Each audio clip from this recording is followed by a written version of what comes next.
Hello friends, I am Shelly Clough and today we are going to learn how to paint an iris. I taught how to paint some tulips the other day, so I figured we would try out another spring flower. The iris can be a little bit tricky, but I think we're going to break it down well enough that any of you will feel capable of painting it with me. So let's dive into our supplies. For paints today, I've got my Winsor & Newton paints. This is a mix of professional grade paints as well as Cottman paints. I have a swatch card linked in the description box if you want to see exactly what paints I'm using here. I also sell this palette pre-filled if you are looking for a good beginner palette. This is great and will save you from having to buy all the individual tubes. For a brush, I'm going to be using this size 10 silver black velvet brush. I love these because the tips on them stay really precise, and so I think that will be nice for the shapes we're making today. I just have some Canson XL watercolor paper. I took a 9x12 piece and chopped it in half, and then applied a little bit of tape just to keep it in place so I don't go off screen for you. Any supplies that I use, I will link down in the description box. I'm going to mist my palette with a water bottle. This helps wake up the colors on my palette so I don't have to work quite as hard with my brush to get those pigments out. All right, so we are going to go ahead and get started. When it comes to painting an iris, the first thing we're going to do is mix up a nice purple. So I'm going to start with this purple lake color and get a pretty nice puddle of that going because I don't want to have to remix a bunch of times while I'm painting this flower. So I like to just sort of work my brush on there and bring that pigment onto my palette for a little puddle that I can paint from. This also helps me to see the color that I'm working with. When it's in the pan, you don't quite know the color that you're getting, but when it is on this mixing area, then you can see clearly the color that you're going for. So now I am going to add a little bit of blue to this purple because our iris is kind of a royal purple color. I'm adding some ultramarine blue. You can see it just changes the tone of that purple just a little bit. And this is pretty light, kind of light to medium wash of this color. So I've added quite a bit of water to it so that I'm not painting really dark and opaque. I want to be able to layer on this. So I am starting off a little lighter. So when I'm picking up color, I'm really swirling my brush in the pan to make sure that my bristles are all wet. And then I can kind of scrape it off a little if I'm worried about droplets falling down. Sometimes too, you'll see me just kind of wipe the just the end of the brush handle here. Sometimes there's a drop or two hanging out on there. I don't want to risk that plopping somewhere I don't want on my paper. So sometimes I will just rub my finger on there to wipe it off. Okay, so an iris is very roughly. So we're going to keep that word in mind as we paint today. And an iris, we have kind of some petals coming up and then we have some coming down. So I'm going to start with one of those petals coming up. And I'm going to be kind of in the middle of my page here. And I'm going to make sort of a lopsided circle. I'm going to make some waves in this shape.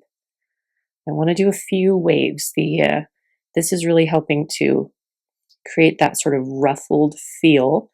And I'm just going to fill that shape in. And then I'm going to do one kind of coming up behind it. So I'm just going to come up this way. And I'm not going to fill that all the way in. I'm just going to go really close to that first shape that I painted because I don't want these two to connect to one another. I want them to stay a little bit separated.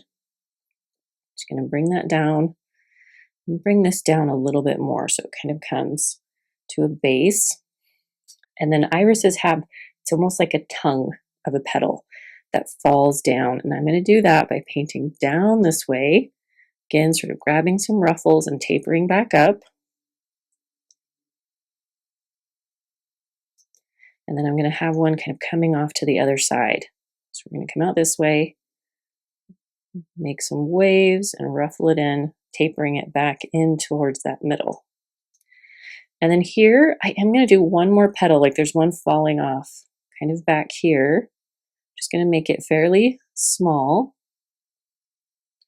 just to give kind of a visual of that. See that? Okay, there's our basic structure. We've already got it.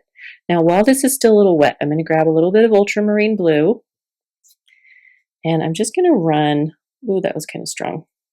Hold on. I'm going to mix some of that with some more purple and just sort of run some of that along the edge here, tap some in the middle, just adding some little flicks for dimension. And I'm going to do that here as well. Bring this up.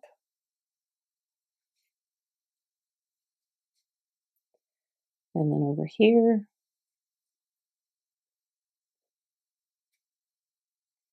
Okay. I feel like that is pretty good for now. And so while this initial layer of petals is drying, we are going to work in some of our greenery. So the leaves on an iris are actually really similar to the tulip. So if you did that tutorial with me, then you may already kind of have a preview. But I am going to just mix up a nice green here. So I'm starting with some Viridian. Sometimes I just sort of dive into colors and see what I get. I've got sap green. I'm probably going to use mostly sap green. You can skip the Viridian if you're doing this at home. And then I do want to deepen it a little bit with some indigo. Go back into my sap green and make sure it's got a nice, I don't want to lose kind of that yellow tinge to it. So I'm going to add a little cadmium yellow. So now it's a nice deep tone, but it's got a little bit of that yellowness to it, which I think helps this feel like a springtime flower. And so I'm sort of getting a feel for where the center of my iris is. I'm going to bring my hand down to where would be directly below that, and I'm going to do my stalk. And I like to start with just a nice thin line. I can always beef it up, but I like to start nice and thin. Okay. And then I am going to do some big, wide leaves. So I'm going to come up like this. And then remember, we can't paint on top of the purple. So we lift up our brush and just sort of follow that same line and come up here. We're going to make a point. All right, and then we're going to follow that back down. Start with a point on top. And I'm just going to come right here and again lift, pull down, lift, and come back down to the same point down here. It's kind of like a really big blade of grass. And then I'm just going to fill that in, maybe leaving little slivers of white kind of in the midsection or on the sides. You can also widen up the side here. I feel like that can be a little wider. And just being careful not to paint on top of my purple. But when we paint around it like this, that's how we make it look like these leaves are behind it. You can also paint these leaves kind of off to the side, but it's not too hard to paint around it, and I think it gives it a nice look. Okay, so there's leaf number one. Now for leaf number two, I thought we would add a little scoop to it. So I'm going to come, starting from over here, I want to make sure I don't go too far off my page. So I'm actually going to start at the end of my leaf, and I'm going to have it hanging down and then curving over. Then again, just lifting till I come down here. And now when you do a scoop like this, you want it to be nice and thin at the point, then kind of widen up as it comes down. Making it nice and wide down here, and then just filling it in like a little coloring book.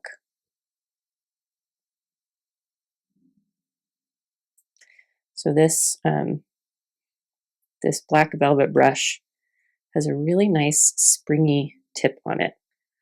And sometimes I don't like it because the tip is so pointy and precise. But when it comes to painting nice floral and sharp leaf shapes, I quite enjoy it. And it's nice because it's a big brush, but it still gets that really fine point on it. Okay, so now while these are a little bit wet still, I'm going to add some more indigo to that color. And I'm just going to do kind of a shadow through the center here, kind of along the edge of this leaf. Just getting really thin up towards the top, just some little flicks. And I'm going to do it on the inner portion of this leaf over here. Pressing down and sort of tapping some of that color there. And then coming down over here, having it be wider as we get to the base. It's kind of some little marks through the center. Look how pretty. Okay, now we can leave this alone for a minute. I'm going to add actually just a little bit of shadow right there at the base of the iris to kind of show us that the flower is shading the top of that stem. Okay, now we can add some more dimension to our iris. So I'm just going to rinse my brush really well so I don't have any more green on there. And this part, if you want to, you can switch to a smaller brush. We are going to be painting more detailed. So you could use like a size 4 for this or something, but I think I'm going to be able to just stick with this because of that point on there. So I'm going to mix a similar purple, but make it a little bit darker so that it can be my shadow tone. So I'm adding some of this purple lake, a little bit of ultramarine, going a little heavier on the ultramarine this time. So it's kind of a nice blue purple. And then I'm just really scraping off my brush so I don't have a ton of liquid in there because I'm going to be painting more precisely. So now I'm going to kind of mimic where I put those shadows the first time. I'm going to go kind of along here and make some little lines kind of coming in the middle, curving with the shape of this petal. So see how they're, because my petal sort of comes out, these little flicks are going to curve out as well. This petal is going out this way, so we're going to have that flick come out that way. And maybe a little out that way, sort of mimicking, helping create the shape of like where these petals are falling. And press down here and kind of bring it out this way. And then do the same thing up here. Come along the side, and then a few little strokes in the middle. I like to have these, have them be nice and kind of dainty. So you come along there. And you can also do a little bit kind of on this inner, where those two petals sort of meet up. You can do a little bit. And then another little addition we're going to do. We've got a lot of shape that's come out already. Just going to get the very tip of my brush wet. We're going to do little flicks coming in this way on the edge of these petals. And it's going to help carve that shape out some more. Just adding little bits. They're a little bit curved. When we have curves in those lines, it helps to capture that these petals are not a flat surface, that they're a curved surface. Okay, so I'm just going to do a few more flicks on this side. And I'm just doing that on the perimeter of all these petals, just little chunks, a few little lines at a time. And then I can do it on the top of some of these petals. You can make some go longer, some go further. And again, this is where if it's really hard to make small little strokes, you can switch to a smaller brush if you need to. Just doing some little flicks on this one. There we go. Okay, I am pretty happy. I feel like I want a little bit deeper shadow in this very midsection. So I'm going to add some indigo to this purple. And I might even add a little bit of quinacridone magenta so that I can get a really deep purple tone. Okay, and so I want to just come here at the base and just mimic some of those shapes I've been making, really building up that shadow. This is why we started really light, is so that we can add some layers to really help pull these shapes out. I'm just going to sort of fill in right here so it doesn't look detached from itself. Okay, I'm going to come over here and then do just a few little flicks here and there with that deeper color along these edges.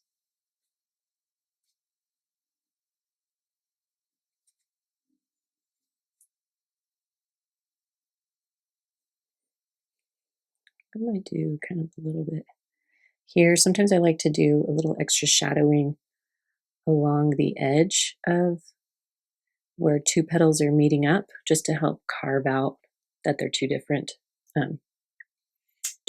petals there. All right. I think now we're just going to tinker, add a few little details. I'm going to come add some little flicks here. I might come down further in the middle here, just making sure things feel balanced.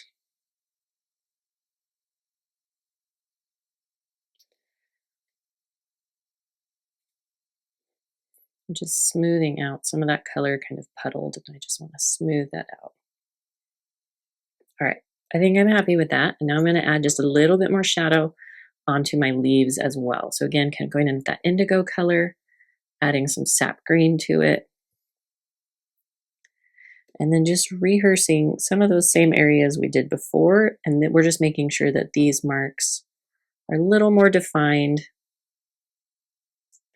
kind of capturing some of the bends and folds of the leaf here. So I like to just do some center marks, kind of come along my stem here, carve that shape out, and then in this crook is a really good place to do a shadow that shows it's like underneath.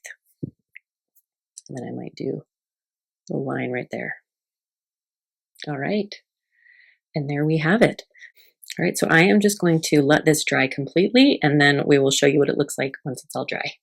All right, here is our finished iris. I hope you enjoyed this tutorial. I would love to see your work. You can tag me on social media, or you can find my Facebook group called the Watercolor Playground.